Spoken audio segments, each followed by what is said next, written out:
The term 10 bagger was first used and popularized by fund manager Peter Lynch to describe stocks that multiplied in value by tenfold. Christopher Mayer, portfolio manager and co-founder of Woodlock House Family Capital, took this step further and wrote a book to discuss about 100 beggars. In his book, 100 Beggars, Mayer studied every company that returned $100 for every dollar invested between 1962 and 2014. It is a great book and I highly recommend that you check it out. I will leave a link to the book in the description down below if you wish to grab it. If you are an existing subscriber of this channel, you should know that we primarily focus on Forex, but we thought we switch things up a little and touch a little bit about stocks as well. Just a disclaimer though, that I personally prefer to follow fundamentals and invest for the long term rather than trade stocks. But please let me know if videos like this are useful for you and whether you want me to create more videos on stocks in the comment section down below. So before I jump straight into the first key takeaway, do me a small favor and hit that thumbs up button if you haven't already done so. Do subscribe if you are new to the channel because I upload new videos every single week, sharing with you my latest insights from trading the market. My team also runs a free Telegram channel where we show you our trades and you will get a ton of value there as well. So I will leave a link to the channel in the description down below, so make sure to join it. Without further ado, here are the 10 key takeaways that I gained from reading 100 Beggars, stocks that return 100 to 1 and how to find it. Key takeaway number 1. A company needs an extended period of high growth to become a 100 bagger. Ideally, a company can sustain growth in all aspects, ranging from revenue, margins, and earnings per share. Companies should have concrete growth drivers to expand domestically or internationally. However, they do not always need a huge market and can sometimes dominate a smaller niche. It doesn't have to be mass market, but it has to be a niche where there is money. On average, companies in the survey conducted by Mayer took 26 years to become 100 beggars. Now, approximately 300 companies achieve this 100 bagger status between 16 and 45 years. Now, the point here is that it doesn't just take skill, but it takes time to catch a 100 bagger. And that reminds me of two famous quotes by a great stock trader, Jesse Livermore.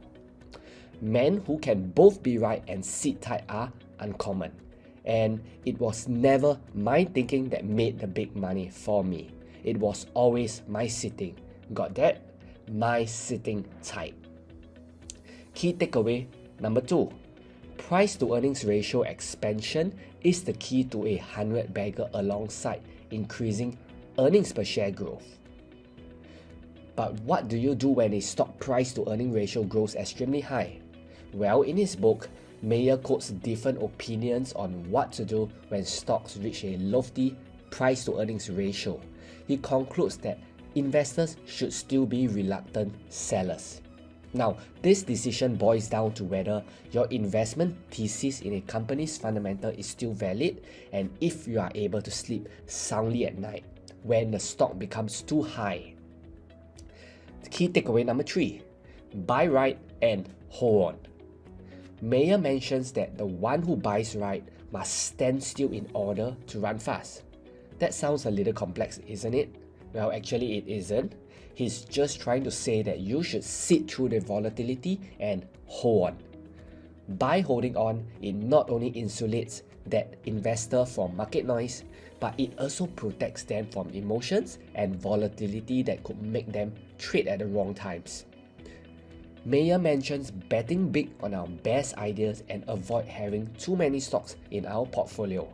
In an ideal situation, 10 to 20 stocks should be sufficient to diversify your risk.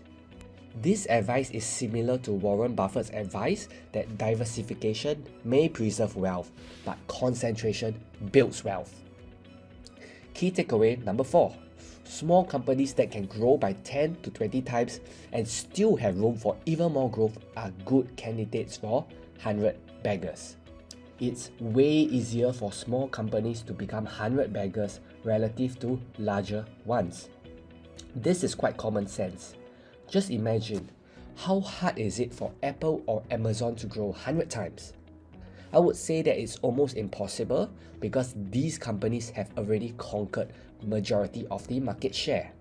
Now, even if they were to dominate 100% of the market, it will be unlikely that their market valuation go up by a factor of 100. Key takeaway number 5. Sometimes we need to look beyond earnings. Earnings can be deceiving. Take for instance Amazon, who has spent a considerably amount in research and development expenses, which reduced its reported earnings throughout the years. To give you some perspective, in 2017, Amazon spent $22.6 billion on research and development, the highest in the United States, and continues to spend heavily on R&D. Amazon could have cashed out on its earnings, yet it chooses to reinvest for the future. So on the surface, their earnings don't look that impressive. But if you understand what is going on, you will know that it was a wise move. Fast forward to today, Amazon has become one of the largest companies in the world, earning its shareholders multi-fold returns since its listing. Key takeaway number 6. Gross profit margin is an indicator of the price customers are willing to pay for a product or service over its cost and serves as a measure of value added to the customer. Mayer quoted a study done by Matthew Barry, a former fund manager at Lane 5 Capital. He says, if you can't see how or where a company adds value for customers in its business model, then you are pretty sure it won't be a 100-bagger company. The study discovered that gross profit margins were surprisingly resilient. Companies with high gross profit margins tended to keep their margins high, and companies with low gross profit margins remained low. These findings suggest that companies with high gross profit margins have a resilient long-term advantage over their competitors and are more likely to become 100 baggers. Key takeaway number 7. A company needs a consistently high return on equity to compound its capital in order to become a 100 bagger. If a company distributes a dividend, it has less capital to reinvest for future growth. This builds on the previous pointer.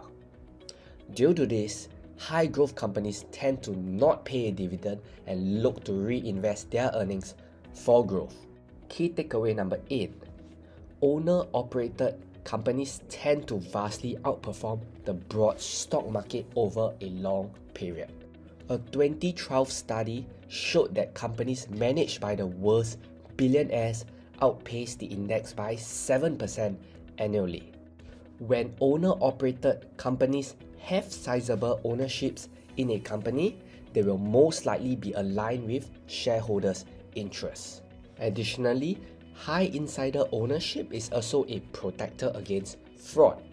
Competent owner-operators with good capital allocation skills usually take on more debt and deploy additional cash instead of hoarding it during a recession when good opportunities arise. Key takeaway number 9.